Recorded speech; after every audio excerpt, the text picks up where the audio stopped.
Students, welcome to Kusum classes.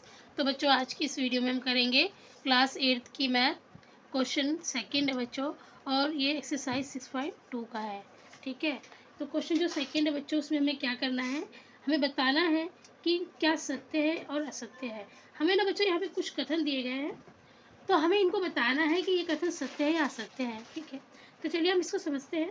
पहला जो point है हमारा सेकंड का, वो है किसी भी विषम संख्या का घन सम होता है। क्वेश्चन कह रहा है किसी भी विषम संख्या का घन क्या सम होता है। ठीक है, हमसे पूछा जा रहा है तो हम बताते हैं। पूछा नहीं जा रहा है, इसमें बोला है ना कि किसी भी विषम संख्या का घन सम होता है, हमसे ऐसा कहा जा रहा है। तो देखते हैं सत्य है असत्य है। तो बच्चों देखो, हमारा जो विषम संख्या बोला, तो विषम संख्या हमारी कौन सी होती है? 3 होती है विषम संख्या, है ना। 5 होती है विषम संख्या हमारी, 7 होती है, 1 होती है।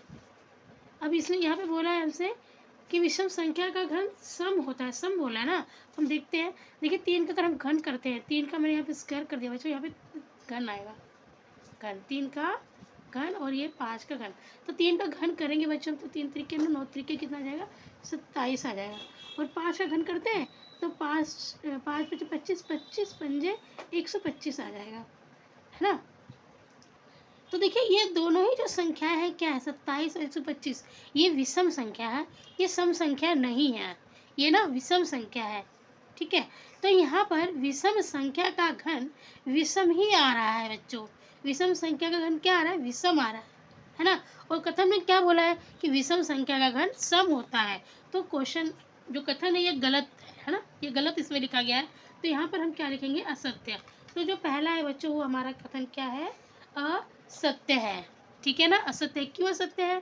क्योंकि क्वेश्चन में बोला है कि विषम संख्या का घन सम होता है, और जबकि हम यहाँ देख रहे हैं विषम संख्या का घन विषम आ रहा है ना। तो ये हमारा इसलिए असत्य है। अब बच्चों सेकंड वाला क्वेश्चन जो है, वो सेकंड वाला है बच्चों हमारा, जो सेकंड वाला क्वेश्चन हमारा क्या है? एक पूर्ण घन 2 शून्यों पर समाप्त नहीं होता। क्वेश्चन क्या कह रहा है? एक पूर्ण घन 2 शून्यों पर समाप्त नहीं होता, है ना बच्चों। क्वेश्चन ये कह रहा है 2 शून्यों पर समाप्त नहीं होता है। तो देखते हैं हम, ये हमारा सेकंड है, ये तो हमारा फर्स्ट पार्ट का था, और ये हमारा ये सेकंड पार्ट है, मतलब दूसरा वाला पार्ट है। ठीक है, तो हम देखते हैं। हम जैसे पूर्ण घन हमने मान लीजिए लो, हमने 10 ले लिया यहाँ पे। ठीक है, क्या बोला? पूर्ण घन, तो हमने 10 का घन ले लिया। अब देखते हैं ये 2 शून्यों पर समाप्त होता है कि नहीं। यहाँ पे लिखा है एक पूर्ण घन 2 शून्यों पर समाप्त नहीं होता है। ठीक है, तो देखते हैं 10 का अगर बच्चों हम घन करते हैं तो हमारा यहाँ पे आ जाएगा 1000। ठीक है, अगर हम 20 का घन करते हैं तो हमारा यहाँ पे आ जाएगा 2 चौके 8, 8000। ठीक है, तो क्या ये 2 शून्यों पे समाप्त हो रहा है? नहीं हो रहा है। 2 शून्य के आगे एक और शून्य है, एक और शून्य है ना। 2 शून्य के आगे एक और शून्य है, तो 2 शून्यों पे कहाँ समाप्त हो रहा है? एक और शून्य है ना इसमें। तो ये कथन हमारा जो है सत्य है, क्योंकि यहाँ पे यही लिखा है कि 2 शून्यों पर समाप्त नहीं होता है। हाँ, तो ये 2 शून्यों पर समाप्त नहीं हो रहा है, इसमें आगे भी शून्य है। तो ये हमारा कथन जो है बच्चों, ये हमारा सत्य है। ठीक है, अब है हमारा तीसरा पार्ट। तीसरा पार्ट है जो बच्चों, ये देखिए क्या है। यदि किसी संख्या का वर्ग 5 पर समाप्त होता है तो उसका घन 25 पर समाप्त होता है। ठीक है, क्या बोला है? यदि किसी संख्या का वर्ग बोला है पहले बच्चों, है ना, वर्ग बोला है। तो मान लीजिए अगर हमने यहाँ पे 15 ले लेते हैं। ठीक है, 15 का हम वर्ग करके देखते हैं। अगर बच्चों हम 15 का वर्ग करेंगे ना, तो हमारा जो आएगा यहाँ पे 225 आएगा। ठीक है, तो यहाँ पे क्या बोला है? किसी संख्या का वर्ग 5 पर समाप्त होता है। जैसे 5 पर समाप्त हो रहा है, 15 का वर्ग 5 पर समाप्त हो रहा है, तो ये कह रहा है उसका घन, अब 15 का ही घन 25 पर समाप्त होता है। देखते हैं इस 25 पर हो रहा है कि नहीं हो रहा है। तो बच्चों जब हम 15 का घन करेंगे तो हमारा यहाँ पर आएगा 3375, मतलब 3375 आएगा। 15 का अगर हम घन करेंगे बच्चों तो हमारा 3375 आएगा। तो देखिए यहाँ पर बोला है क्वेश्चन में कि 25 पर समाप्त हो रहा है, जबकि ये तो हमारा 75 पर समाप्त हो रहा है, 25 पे तो समाप्त हो ही नहीं रहा है। तो ये कथन क्या है? हमारा असत्य है। तो हम यहाँ लिखेंगे असत्य। ये कथन भी हमारा जो तीसरा वाला है वो क्या है बच्चों? असत्य है ना। अब हम देखते हैं फोर्थ। ये सिर्फ एग्जाम्पल है बच्चों, आपको समझाने के लिए। ठीक है, अब फोर्थ वाला है, ऐसा कोई पूर्ण घन नहीं जो 8 पर समाप्त होता हो। ऐसा कोई पूर्ण घन नहीं है जो 8 पर समाप्त होता हो। तो बच्चों करके हम इसको देख लेते हैं। ये भी इसमें बोला कि ऐसा कोई पूर्ण घन ही नहीं है जो 8 पे समाप्त होता हो। तो देखते हैं हम इसको करके। जैसे मान लीजिए बच्चों देखो, अगर मैं 2 का घन ले लेती हूँ, 2 का घन करती हूँ, तो 2 का घन कितना होगा? 8 होगा। तो ये तो 8 पे समाप्त हो रहा है, 8 पे हो रहा है ना समाप्त। और जैसे मान लो मैंने 12 का घन ले लिया, ठीक है। अगर मैं 12 का घन ले लेती हूँ तो इसका घन होता है 1728। ये भी 8 पे समाप्त हो रहा है। और जबकि क्वेश्चन में क्या बोला है कि ऐसी कोई पूर्ण घन नहीं है, ऐसा कोई पूर्ण घन नहीं है जो 8 पर समाप्त होता हो। यहाँ तो उल्टा है, 2 का पूर्ण घन 8 पे समाप्त हो रहा है, 2 जो है ना हमारा पूर्ण घन है, सॉरी 2 का हमारा जो घन है वो 8 पे समाप्त हो रहा है, 12 का घन भी 8 पे समाप्त हो रहा है। तो ये कथन जो बुक में लिखा है ना, ये असत्य है।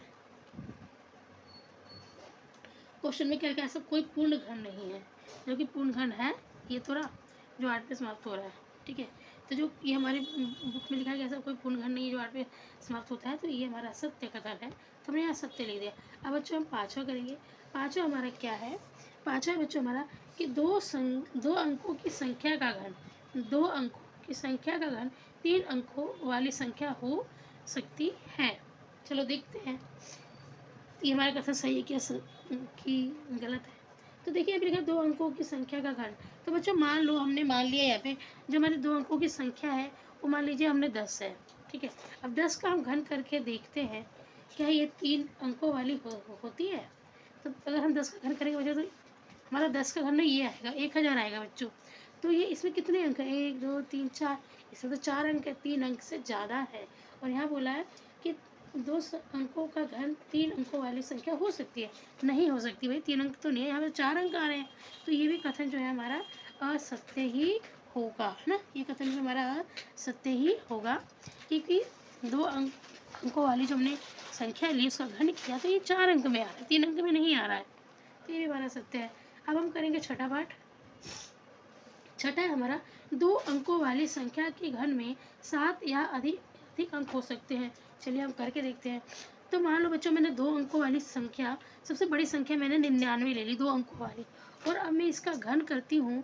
तो बच्चों जो इसका घन है ना वो हमारा आएगा 9702990। जब 99 का जब घन करूँगी ना बच्चों तो मेरा इतना आएगा। और 2 अंकों वाली जो सबसे बड़ी संख्या 99 ही है, ठीक है। तो सबसे बड़ी हमने संख्या का घन करके देखा तो हमारा ये आ रहा है 6 अंकों में, 1 2 3 4 5 6, 6 अंकों में आ रहा है। 7 या 8 अंक में तो आ ही नहीं रहा है। यहाँ पे क्या बोला है कि 2 अंकों वाली संख्या के घन में 7 या अधिक अंक हो सकते हैं, नहीं 6 अंक से ज़्यादा नहीं हो सकते हैं, मतलब कुल 6 अंक ही हो सकते हैं। तो ये कथन भी हमारा क्या है? असत्य है, ठीक है। अब बच्चों हमारा 7वां पॉइंट है। 7वां पॉइंट क्या है बच्चों कि 1 अंक वाली संख्या का घन 1 वाली संख्या हो सकता है, 1 अंक वाली संख्या हो सकता है। तो ये बिल्कुल हमारा सत्य कथन है बच्चों। क्यों सत्य है? देखिए हमारी 1 अंक वाली संख्या क्या है? 1। अगर 1 का हम घन करेंगे तो हमारा 1 ही आ रहा है, मतलब एक संख्या का घन हमारा 1 हो सकता है, ठीक है। जैसे मान लो मैंने 2 का घन किया तो 2 का घन कितना हो जाएगा? 8 हो जाएगा। तो इसमें भी एक ही संख्या है ना। और क्वेश्चन में यही बोला है कि 1 अंक वाली संख्या का घन 1 अंक वाली संख्या हो सकता है। हाँ हो सकता है, एक ही अंक आ रहा है, 1 का भी मैंने घन किया 2 का भी घन किया तो 1 ही आ रहा है। तो ये कथन हमारा क्या है? सत्य है, ठीक है बच्चों। तो इस क्वेश्चन में ना जो 6.2 है ये आपका कंप्लीट हो गया, ठीक है बच्चों। 6.2 जो है वो कंप्लीट हो चुका है। अब हम देखते हैं अब हमारा न्यू चैप्टर स्टार्ट होगा, राशियों की तुलना, जो आपकी बुक में 7 चैप्टर होगा, ठीक है बच्चों। तो ये हमारा कंप्लीट हो गया। उम्मीद करती हूँ कि आपको समझ में आ गया होगा। अगर वीडियो अच्छी लगी है, क्वेश्चन समझ में आए तो प्लीज़ वीडियो को लाइक कीजिए, चैनल पर नए तो सब्सक्राइब कर लीजिए ताकि आने वाली वीडियो की अपडेट आपको मिलती रहेगी। धन्यवाद।